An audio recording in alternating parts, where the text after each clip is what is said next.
This is Hidden Killers Live with Tony Brueski, Stacey Cole, and Todd Michaels.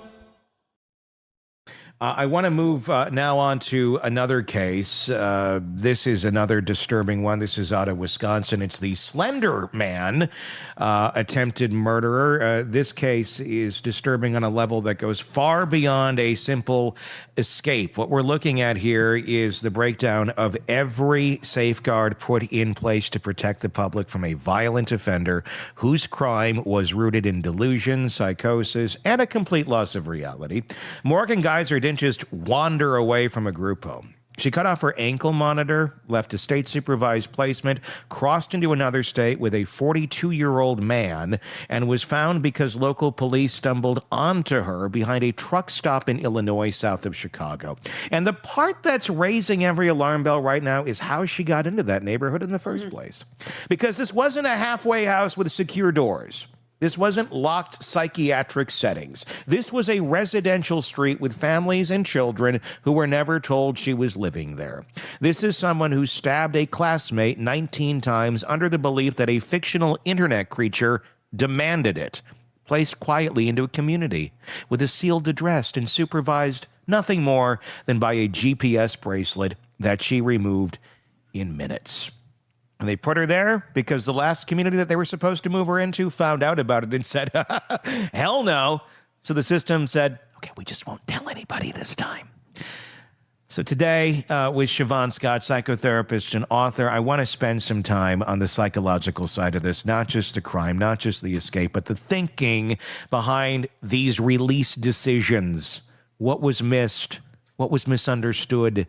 And how does someone with a violent, delusion-driven history get classified as safe enough for a neighborhood when the behavior we're seeing now looks like a warning sign blinking in neon? Shavaun, when you go back to the original Slender Man attack, a child acting out a violent delusion with ritualistic intent, what does that signal clinically about the severity of her mental illness at that time? And even with treatment, how does a clinician weigh the potential for future relapse into that kind of thinking?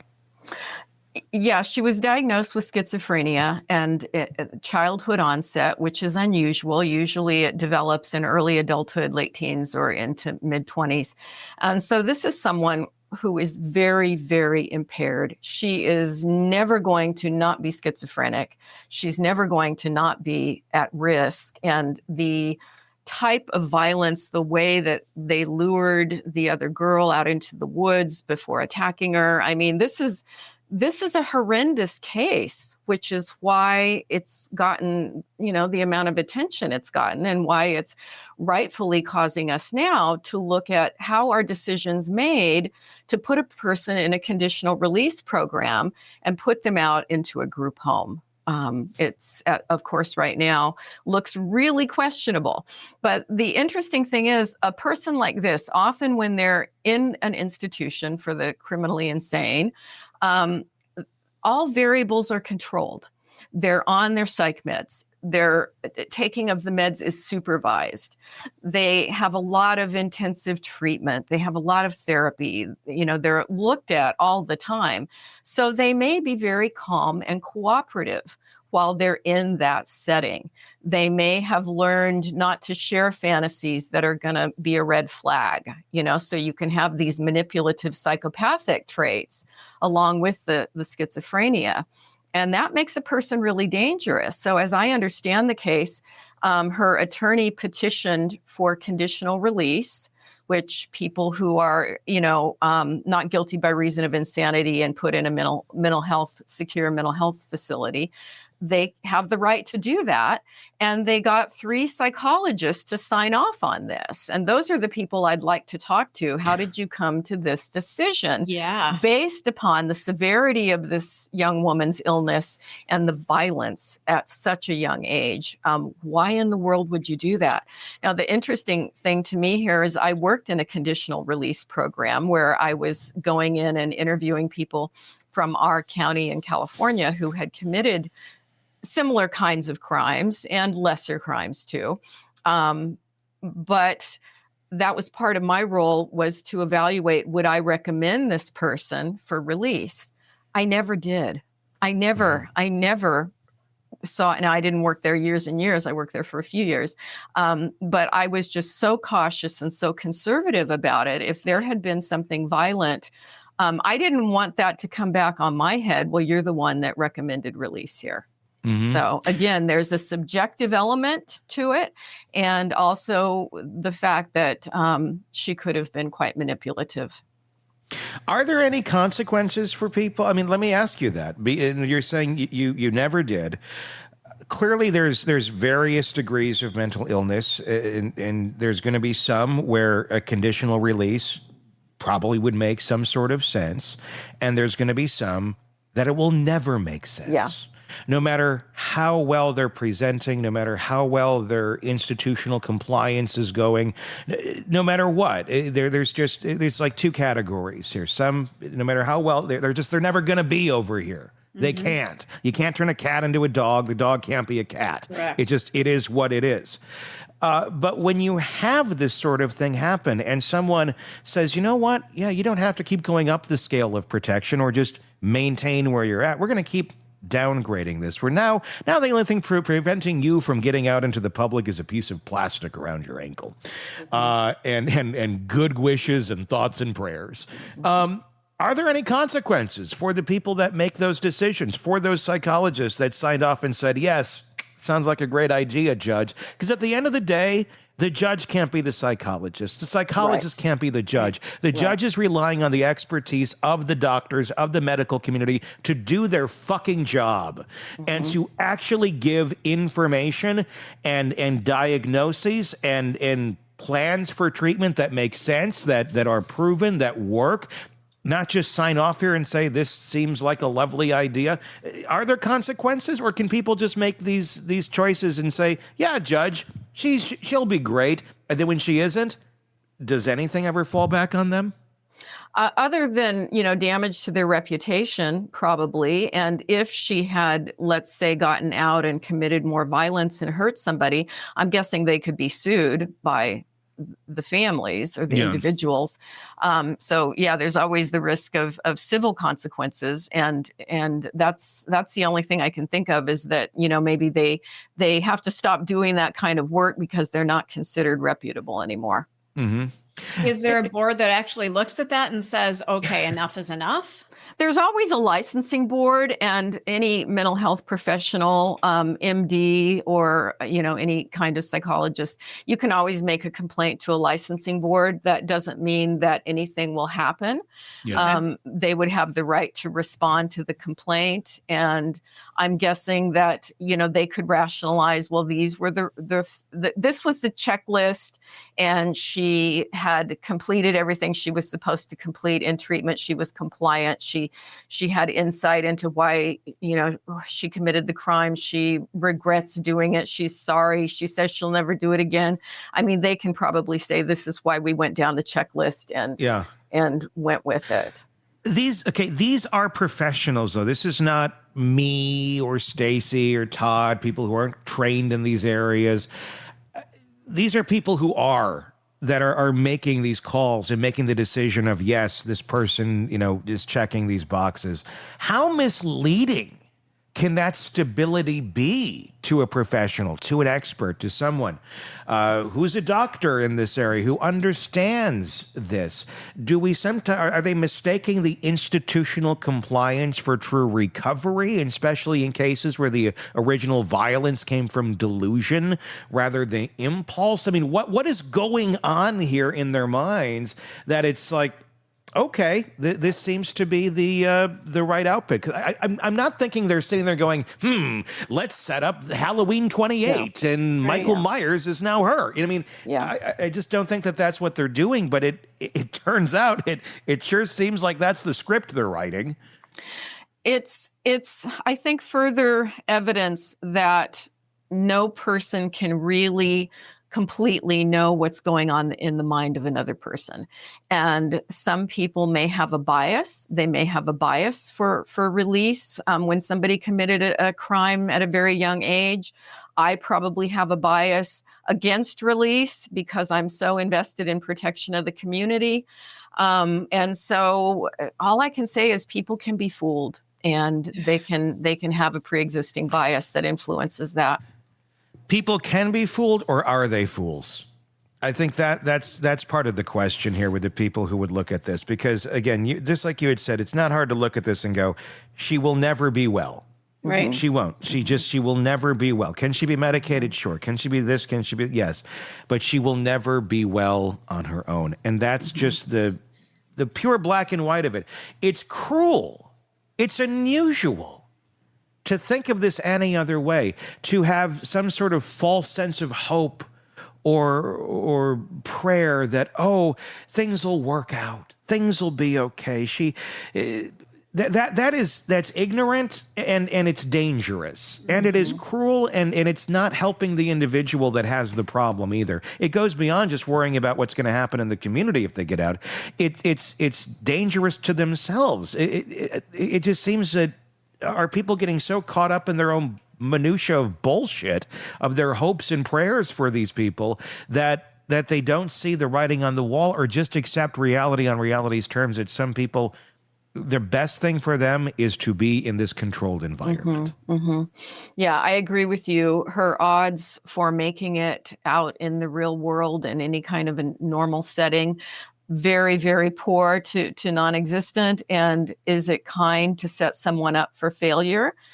And again, looking at the issue of potential dangerousness, because a person like this, when they're in a controlled facility where they're on medication, they may be doing much better.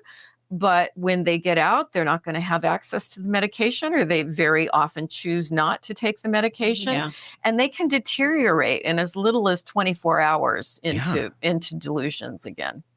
Well, and a lot of times what you're fighting with is they feel better, so they think they don't need the meds. You get into this vicious circle of how do you make them take their meds so they continue to stay better? It's just, it's so hard. You make them take their meds by taking away rights, something that we don't like doing. Right. The red flags that were overlooked here before her release are really just staggering. Staff reported disturbing reading material, violent themes, concerning contact with an adult murder memorabilia collector. This is where you have the medical community and the judge meeting, and the judge saying, this isn't all that bad. I mean, from a clinical standpoint, how big of a warning sign is it when someone with a history of delusion-based violence becomes fascinated with dark, violent material again, or forms relationships with adults who reinforce that mindset, or are actively collecting murder memorabilia from one of the most famous attempted murderers in the state of Wisconsin? Right. Huge red flags. And that would be enough right there, regardless of the rest of her behavior, how compliant she was or how insightful she seemed. That material would be enough of a red flag for me to say, no, absolutely not, because it's showing a preoccupation. It's showing where the fantasies are going, and that she's finding things that feed dangerous fantasies. And I think all that stuff is very relevant in a case like this. If you were sitting at the Thanksgiving table with the folks who said, yeah, this is a great idea. Let's place her in the neighborhood program over here. Let's ignore all these red flags over here. What would you be asking them over the cranberry Jell-O mold? Yeah. What was their checklist that they went down and thought that this was a good idea? And I would be very curious about how they do the assessment, and what might they have seen that they didn't count, that they thought that didn't weigh in. I mean, it would just be an interesting discussion. Can you imagine being in that neighborhood and going, wait, who was here? Well, that's the big thing. The decision to place her in the neighborhood is shocking. She was approved for a group home in a quiet Madison neighborhood on a street and location that was sealed, so the public wouldn't protest. The first one they were looking at I believe was Sun Prairie. I could be wrong, but I think that's what it was. And the community found out and said, no, big uproar. So what does the system do? They don't try and find another neighborhood that's going to be accepting of it. They just take the back route. They go behind the scenes and don't tell anyone. And I guess by law, they don't have to, which is another thing. I think people go, well, I thought the system kind of had to do that. Surprise! Surprise, it doesn't. From a psychological and risk assessment perspective, I mean, when you're doing this and you're placing a violent offense patient into an unsecure, low-structure residential setting... There it is. Is there nothing? I mean, is there really nobody that needs to be notified about this whatsoever? I know there's a sex offender registry and that sort of stuff where that sort of, but apparently there's nothing for this. No. You can just kind of plop them out wherever.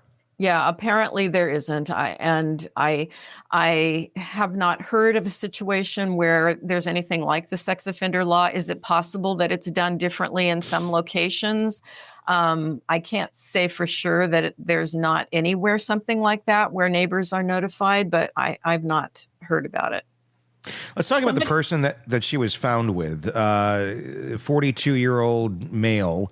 Obviously, I don't even know all the details on this person, but obviously just looking and studying the beginnings of this, someone who probably is not in the greatest of mental state as well, saying that they were not the reason she escaped, not the person that helped her, but they were along for the ride the entire time.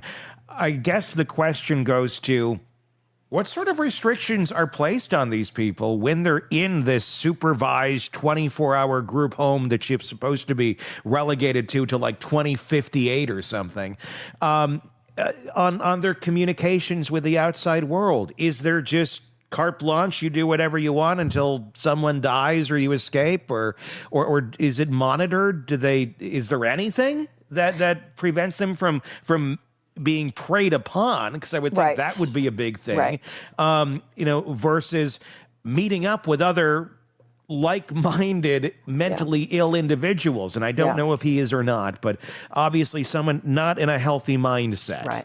Right. Yeah, I watched the video of the arrest of both of them, and he struck me as a person who was really not well.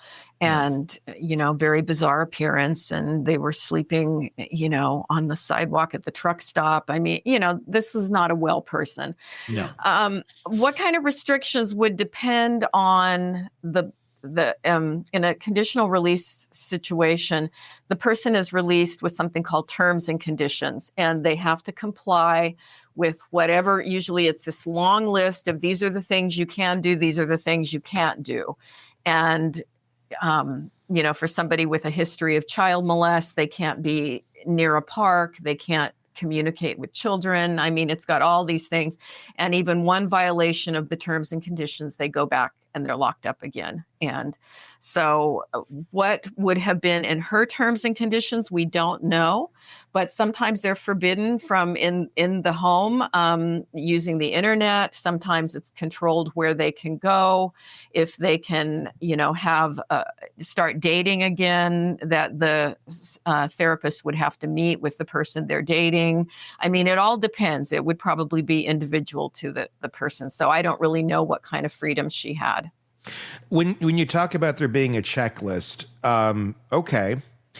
But like so many things that sound great on paper of, oh, okay, good. Well, see, they have to do this. So this is what's going to keep them safe. Who's checking for compliance? Right. How many cases are they managing? Right. And is it remotely realistic to expect someone to be able to keep up with keeping everything in check in situations like this? I can say it's different from state to state. The program I worked in, each therapist, and you had to be a therapist with a lot of experience, so no newbies. Mm-hmm. And there were 4 of us, and we each had no more than 7 cases. That's not bad. No, it was not bad at all. And we had daily contact, group once a week, drug testing regularly every month, random drug tests, home visits. We would go in, and the home visit means you can go in and search everything in the home. You look at their medications, you count count the pills. Are they taking them the way they're supposed to be taking them? It was very closely monitored, and I don't think we ever had a bad outcome. We didn't have anybody reoffend. There were some that, you get a dirty drug test. Sorry, you've got THC in your system. You're supposed to be clean. You go back. And we would have the police come out immediately, pick them up and take them back. And that was it. They had their chance. So there were people that had been in our program for like 20, 30 years because they did well with the structure. And we were not paying to keep them in an institution, and they were cooperative, and they didn't ever reoffend. So I can say these programs are appropriate for some people sometimes, and it can be run well. There's a comment. People sometimes. Go ahead, Stacey. There's a comment from Amy saying, I heard the group home was only 8 miles from her victim.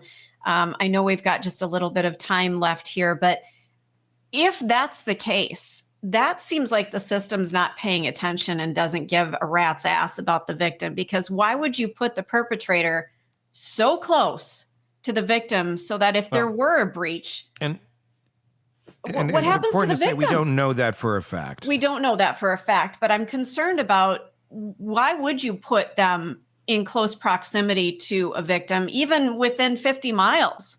Right. Right.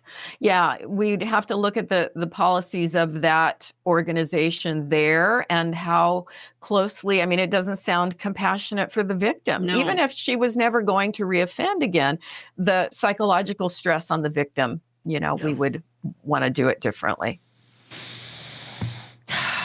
Well, I'm glad we solved all these problems again today.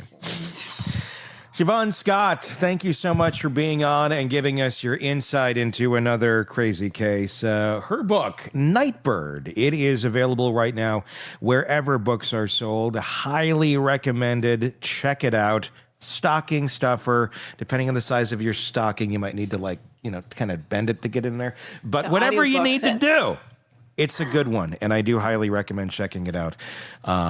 And the audiobook is also available if you're out traveling over the holidays. You need a good read from point A to point B as you go over the river. In Shavaun's voice. Yes. In Shavaun's voice. Very and it's her soothing. real voice. It's not an AI voice. It is Shavaun's voice. So as you're traveling over the river and through the woods, to wherever you may be going. Hopefully it's to grandmother's house, not to the site where you dumped a body and you're going to revisit for a ritualized every once a year stop. You can read it. I had to, I'm sure some people are doing that this holiday season. You gotta reach out to everybody. Be inclusive, right? All right. That's going to wrap up this episode. Happy Thanksgiving, everybody. If you're watching us live in the States, hope you all have a safe one. Hope all of you guys have a safe one. For Stacey, for Todd, for Shavaun, I'm Tony Brueski. We will talk again real soon. Want more on this case and others? Then press subscribe now and don't miss a moment of true crime coverage from Tony Brueski and the Hidden Killers podcast.